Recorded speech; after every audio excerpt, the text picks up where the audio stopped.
Greetings and salutations, dear viewer, and welcome to another episode of the Politics of Discretion podcast. Yesterday, Donald Trump, in his own inimitable style, managed to once again set the social media world on fire with some rather extreme, albeit hyperbolic, and frankly rather dictatorial sounding comments in response to a remark that VP Mike Pence made about the need to go through due process before we suspend people's rights. The president responded that this takes too long and that instead we should take guns away and go through due process later. Obviously, this is all in reference to the current gun debate, which is raging in Washington. Now, the context of this comment does make a slight bit of difference, although it doesn't change the alarming nature of it. This is Donald Trump being hyperbolic. This is Donald Trump being temperamentally unable to resist the urge to one-up his VP, and that in itself is an issue. But the depth of the problem of this comment goes to a concept that we like to talk about here, and this is government that is cognizant, government that is effectively alive, that lives and breathes and makes value judgments and is able to really discern what right and wrong is, and then to use the force of law to mold politics in compliance with their will. And this is something that is really embodied in the comment that the president made, because we can see how tinged it is by his own judgment. It's not just that he thinks that there's a certain infallibility to what he does and that, of course, his judgment is always going to be right, because ideally, if you are a rational human being, then you should hope that your judgment is always correct. You should believe in the accuracy of your empirical process, and you should believe that your conclusions are always correct. And this is self-interest that is in line with the basic survival instinct. If your judgment is fallible, then that subjects you to all sorts of dangers, which in a state of nature probably lead to you not being able to survive and to pass on your genes. And this is, of course, the most fundamental of human drives. So, putting that aside, there's nothing wrong with that instinct for believing in the supremacy of one's own judgment.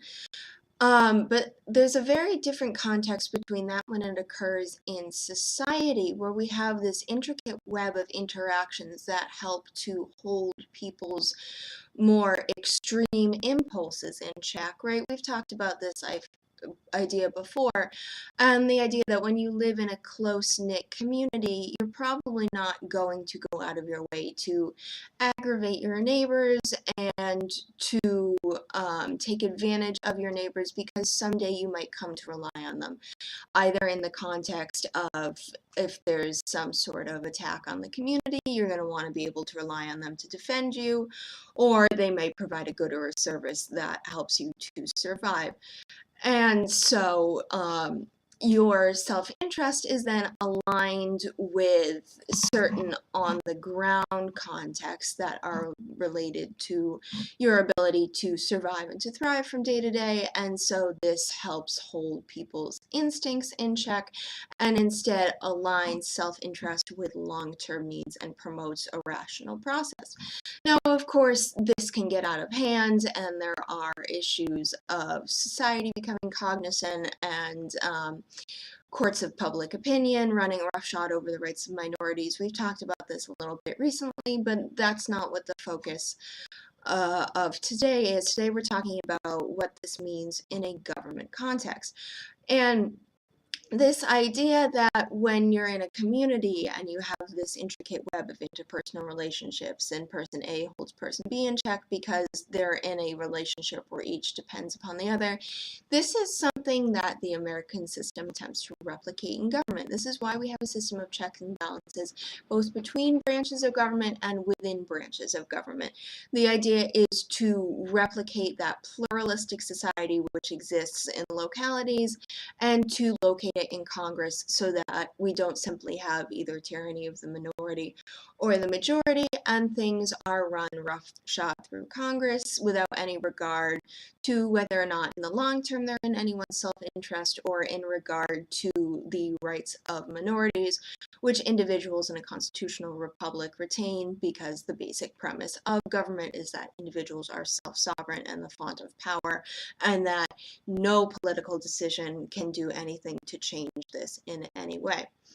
And so cognizance is the idea that government then acts like an individual rather than is sort of a broad platform that replicates the community at large.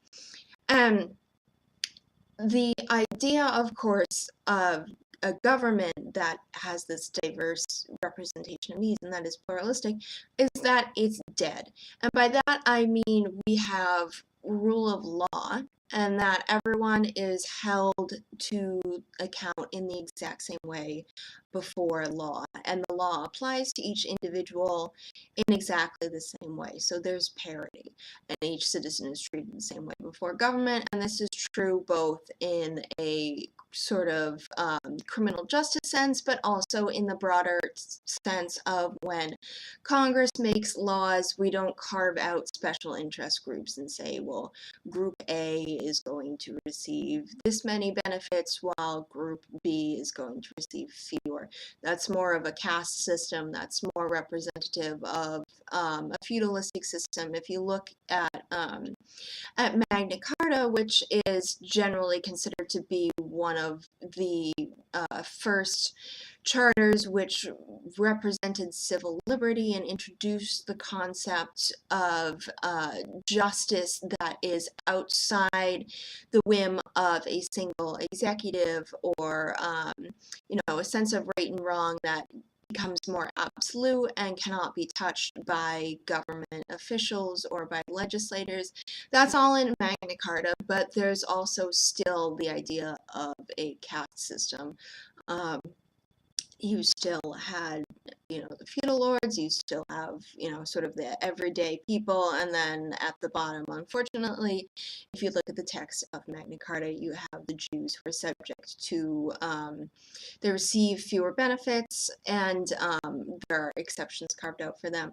So the American system gets rid of this and says everyone's equal before the law, everyone has the same benefits, everyone is held to account in exactly the same way. So in this system, people are dead before government, and government is dead. And by that, I simply mean that there is no ability to exercise discretion, no ability to use a system of value judgments. Obviously, rationality is still at play, but the idea is that it's looked at in sort of a cost-benefit analysis of how does action A affect the precepts that are laid out in the Constitution? Does it maintain the ability for citizens to still be equal under law? That is the ideal way that government is supposed to operate. It's not currently the way government operates, and that's a problem. And this gets into this idea of cognizance, which is when we start to have a government that's not dead, that doesn't see citizens as equal entities in terms of what rights they have, but starts to see actual people with actual needs and seeks to address those needs. And because government is not a producer, because its resources are taken either from borrowing money or are taken from taxpayers, This means that there are trade-offs that need to happen because government has a limited number of resources at its command and it has to allocate them appropriately. It can't serve everyone's needs. And this means that it pays attention to certain causes which it judges to be more exigent or more worthy than others. Okay, so now people are no longer simply rights bearers who are equal. People are now actual human beings, and this means that legislators are also actually human beings. And now you start to have um, uh, legislators who are using value judgments to determine whether cause A is more worthy of congressional support or whether cause B is more worthy of congressional support. And if cause B is more worthy, that means that cause A is less worthy, is going to receive less attention, which means that the people who are affected by cause B are now effectively at a receiving a higher level of government protection and government attention than are the people down here. So now we're back to the idea of hierarchy. And this hierarchy is cemented in the will and in the judgment of legislators or in the executive. And this effectively means that government now can't serve everyone's interest, that it's going to effectively become a campaign for certain issues, for certain causes. And the problem is then it's not so much focused on values and this idea that when government is dead, we're looking at, well, how do we protect rights and how do we protect the parity of rights and our political actions that we take within the bounds of the Constitution, which is designed to protect those rights. Now it's more a vying for interests, and now you openly have different legislators, different members of the executive are all competing to make the case that whatever the cause du jour is, whatever interest group is nearest and dearest to their heart is most worthy, and they're then trying to align government action with that morality of worthiness. So we have government that is now inherently focused on making the case for the protection of certain classes, of certain groups, of certain communities of need, and attempting to say that protection of these is most moral and that protection of others is less moral. And so now we return to the idea of Magna Carta, where you have government that really isn't serving everybody's interests, but is instead focused on specific issues. And the problem is that these issues are tied to the judgments of individuals, to the discretion of individuals. And again, we've returned to effectively the idea of monarchy. This is a form of tyranny of the minority, where whoever has the most power, whoever has the greatest hold on power, now has the ability to rewrite what constitutes the morality of political action in terms of whatever the causes that they believe in most are. And this is what we can sort of see with Donald Trump's comment about take guns away first, go through due process later. Because in this moment, and it is in this case a sort of heat of the moment thing, and that's another important element which I'll talk about a little bit more in a moment, but is now there's really nothing outside of Donald Trump's judgment that's important in that moment. Due process he can just sort of wave away because he has the hindsight to know what happened and to say, well, if we'd just taken away people's rights, then they wouldn't have had access to guns and we could have solved the issue beforehand. And of course, that empirically, there's no way of knowing whether or not that's true. And someone else could come along and make that argument and say, well, if you do that, then people say things all the time without actually meaning them, and that's content protected speech under the First Amendment. So now this is actually a First Amendment issue, and so someone can come in and disagree. And there's nothing to say that their argument is not more valid, except for the power of that political office. If you flip Donald Trump and Mike Pence around, and let's say Mike Pence is the one who said, take guns away and go through due process later, and then Donald Trump comes in and says, no, due process is important. Keep the we can't harm people's rights until we've gone through due process. Well, now you've just reversed the situation, and it's simply the fact that Donald Trump has more power that is holding that in check, because it's really rooted in the value judgment of a single person. And the issue with cognizant government is not just that it sort of molds the entire political system into the whims of one man, but it's the fact that you now have cognizance, conscience, which is an individualistic creature. You've taken that aspect of life, which again, here we return to the idea that in um, in a state of nature or in a more natural environment or even a community, people are held in check by the limits upon their corporeal being. Ultimately, you're not going to put yourself in danger if you know that it's likely going to end your life, and that helps hold some excesses in check.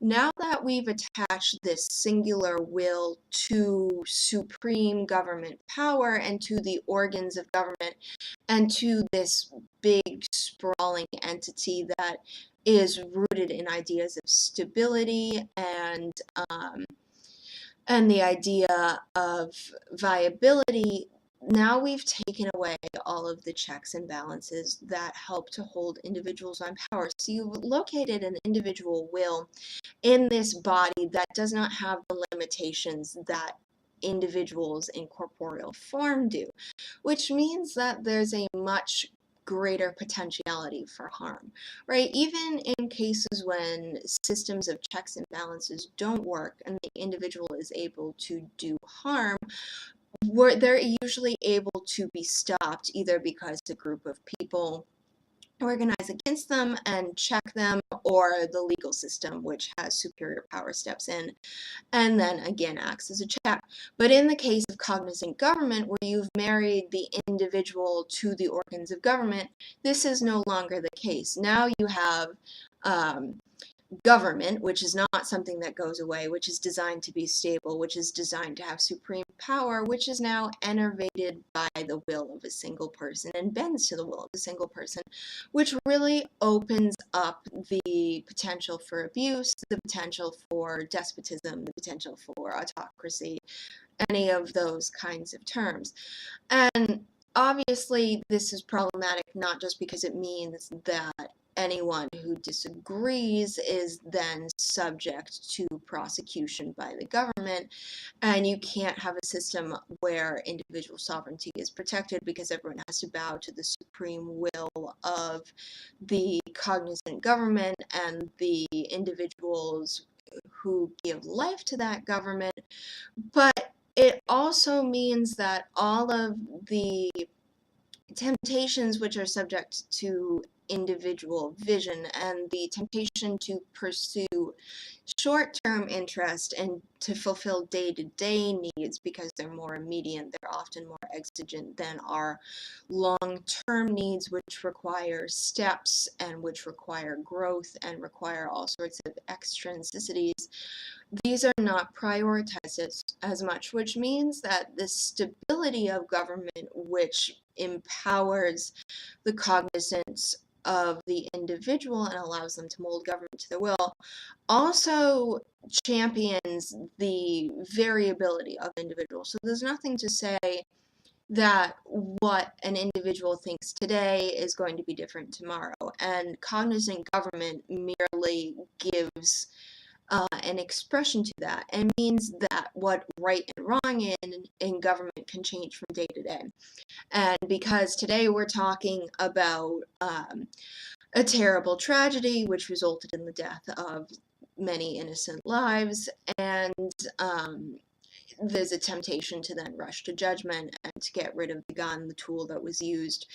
In that case, this is what's on the mind of Donald Trump at the moment. There's nothing to say that 3 weeks from now that might not change and that what is considered right and wrong switches completely. Let's say 3 weeks from now there is another potential tragedy on our hands. There's a potential mass shooting, but an off-duty cop happens to be on the scene and manages to take out the shooter before he's able to kill anyone. Well, now we have the opposite effect of, well, guns are bad and we should take them away from dangerous people. Now we have, oh, well, guns in the hands of good people are a positive and to help save lives, so maybe we should back off of gun control measures. And there's nothing to stop that kind of mercurial toing and froing from becoming the basis of public policy, from becoming the basis of government directives, which causes mass chaos and indeed makes it much more difficult for the individual to be able to gauge, am I a citizen in good standing? Do I need to be worried about running afoul of the law? And of course, since there's so much variability there, it's impossible for the individual to be able to define and pursue their own good because it has to be done in reference to the greater good of whatever the executive happens to be promoting at that moment. And that means that they need to constantly pay attention to what the executive believes is good and bad and to follow that, and that really overrides their own ability to examine their own life and to, again, fulfill that long-term interest, which requires much more thinking, much more planning. It's just simply not possible for the individual to do that if they're constantly worried about running afoul of the day-to-day whims of the executive. Now, again, obviously, the case that I've just laid out is largely hypothetical. What Donald Trump is saying is in line with that thinking. As yet, his actions don't carry that out. And again, we have a system of checks and balances, which is imperfect, obviously, and has really gone off the rails in a lot of ways, but it does still work to rein in power. And this is really just a theoretical case of the dangers that lie in the extremeness of this argument. I don't mean to suggest that Donald Trump is actually an autocrat whom we all have to bow down slavishly to and to follow the whims of from day to day. There is still that system of due process, fortunately. These are just things that we should pay attention to and be wary of to ensure that they remain extreme and theoretical arguments and are not actually the reality of the day. So cognizant government, that's the basic premise of it, is you have the individual will, which is taken and grafted into government power, and they're molded and they become one entity, which has all of the characteristics of individuals' ability to think and to feel, and at the same time all of the downsides of individualistic nature tending, when it's not cultivated, to be mercurial, to change from day to day. And this is all grafted into the organs of government power, which means that all of the limits of corporeal form, all of the limits which society places upon the individual are now removed, and you have the potential for a form of tyranny of the minority that is generally going to make itself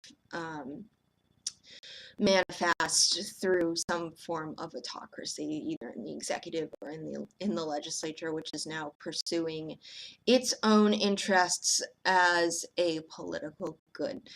Right, that's a concept we're going to talk a lot about here, and so yeah, just really pay attention to it and give it some thought, because it is, and while it's not been made manifest here, it is something that we can see in say the Soviet Union or Maoist China or any number, even I brought up Magna Carta, it's even addressed there.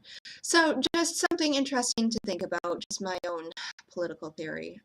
But we can see how it works. And obviously, hopefully it's something we want to avoid because we here are individualists and we don't like out of control government power.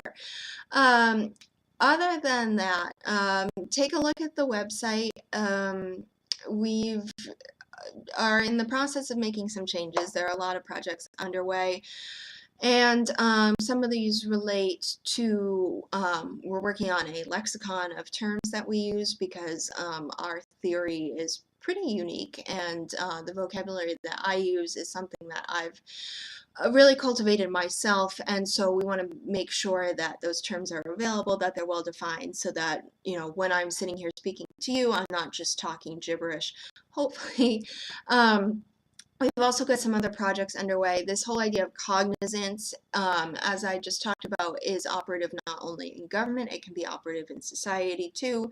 And so we're working on a whole project related to that and just sort of outlining what that looks like. Check out the fiction section. We're trying to bring more creativity to political theory, as I've talked about before. Hopefully we're entertaining you at the same time that we're prodding you to think. So yeah, otherwise, feedback always appreciated. Please engage with us. We love to have pushback, to hear new ideas, to hear your take on our ideas. So engage with us on social media. We are the Politics of Discretion on Facebook, Twitter, Instagram, and YouTube. And thanks for watching, and happy musing, dear viewers.